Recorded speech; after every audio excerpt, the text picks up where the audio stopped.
Bom, então, para ver o último teorema, o que precisamos primeiro é definir o que é o divergente, que é tem uma definição bem simples, bem mais simples que o rotacional, e a ideia é a seguinte: temos um campo vectorial F, que está definido en un dominio U, un campo diferenciado, y vamos a supor que lo podemos escribir en coordenadas como f de x, y, z igual a p de x, y, z, q de x, y, z y r de x, y, z. Então, o divergente de f é uma função que está definida em todo domínio onde está definido o campo e toma valores en R. ¿Sí? Então, é uma função, não é um campo vectorial o divergente. ¿Sí? O rotacional sim é um campo. ¿Sí? O rotacional pega um campo e dá um campo, o divergente pega um campo e dá uma função. Então, o divergente é uma função que toma valores em R. Então, o divergente de f no ponto x, y, z é derivar p em relação a x e avaliar no ponto x, y, z e adicionar a derivada de q em relação a y e avaliar em x, y, z mais a derivada de r em relação a z e adicionar x, y, z. Então vamos ver um exemplo bem simples de como calcular o divergente. Se f de x, y, z é igual a x, y, z menos y quadrado, então o divergente de f no ponto x, y, z, o que fazemos é derivamos isso em relação a x e dá z, adicionamos derivar isso em relação a y, que dá x por z, e derivar isso em relação a z, que dá 0, porque isso não depende de z. Então isso dá z mais x. Então calcular o divergente é bem simples. Então, qual é a importância do divergente? Então, tem conceito físico no qual é importante, mas eu vou ver do ponto de vista matemático.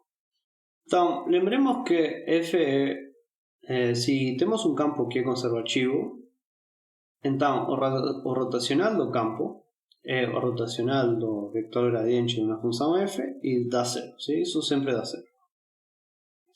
Então, podemos pensar isto da seguinte forma. Eu tenho aqui, vamos a trabalhar com R3 por enquanto. Então, em R3 temos o espaço das funções de R3 em R, que podemos associar a cada função f diferenciado um campo vectorial f, f lambda. ¿Sí? Então, aqui temos o espaço dos campos vectoriais. Y a cada campo vectorial podemos asociar, a cada campo vectorial diferenciable, podemos asociar o rotacional do campo vectorial, ¿sí? Que aquí tenemos de novo o espacio de campo. Então podemos ir de um espaço para o outro, do primeiro espaço para o segundo espaço, ao considerar o campo gradiente e do segundo espaço e terceiro espaço, que é o mesmo espaço, porém podemos pensar que são espaços distintos, associando o rotacional. ¿Sí?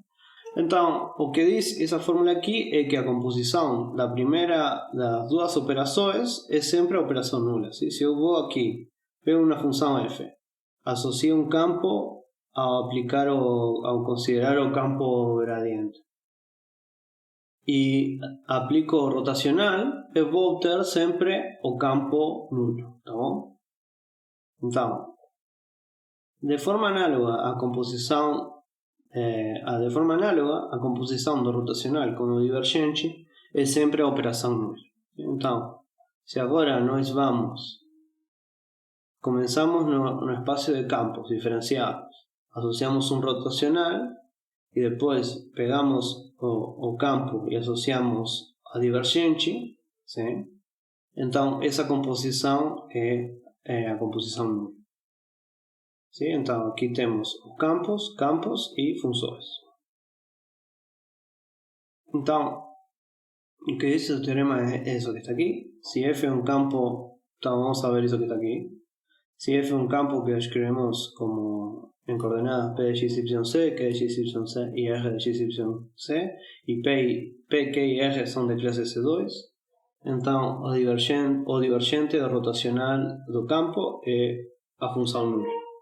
Então a prova é simples. o rotacional do campo F é derivar na primeira coordenada de R de Y menos de Q de Z, na segunda coordenada é de P de Z menos de R de X, e a terceira coordenada é de Q de X menos de P de Y. Então, temos que derivar, para calcular o divergente do rotacional, temos que derivar isso em relação a X, e fica dx de isso que está aqui dentro, que é a derivada segunda. Derivada segunda parcial de R, primero en relación a X y después en relación a Y, menos derivada de Q en relación primero a X y después a Z, en relación a Z, más derivada de P en relación a Y y después en Z, y menos de R, derivada parcial de R en relación a Y después en X, y de Q de X de Z, y no final de P de Y, de 2P de Z de Y. Então, o que termina acontecendo é que esse que está aqui, sim, se cancela com esse que está aqui porque não importa a ordem da derivação, dá sempre o mesmo. Então, isso cancela com isso.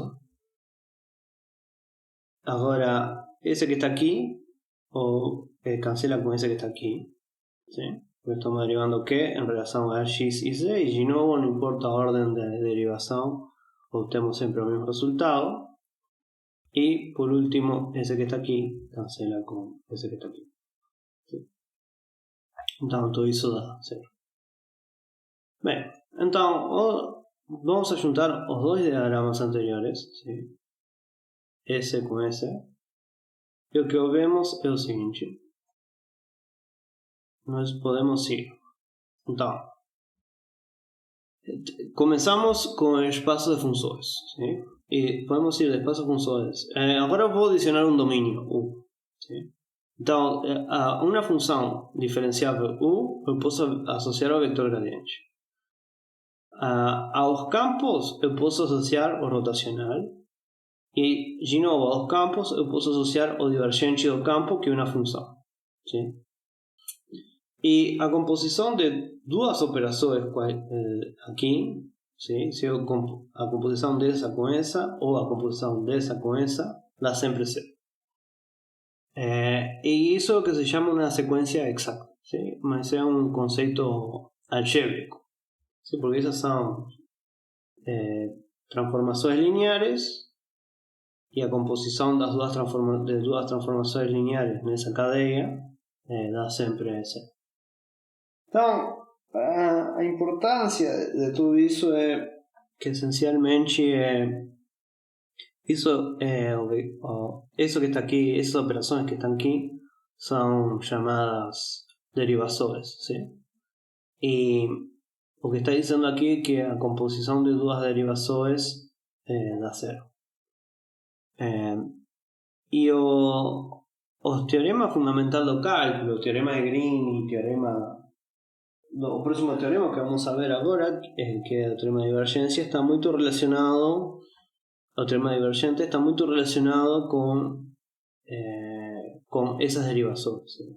E a interação que há entre uma e a outra. Mas tudo bem.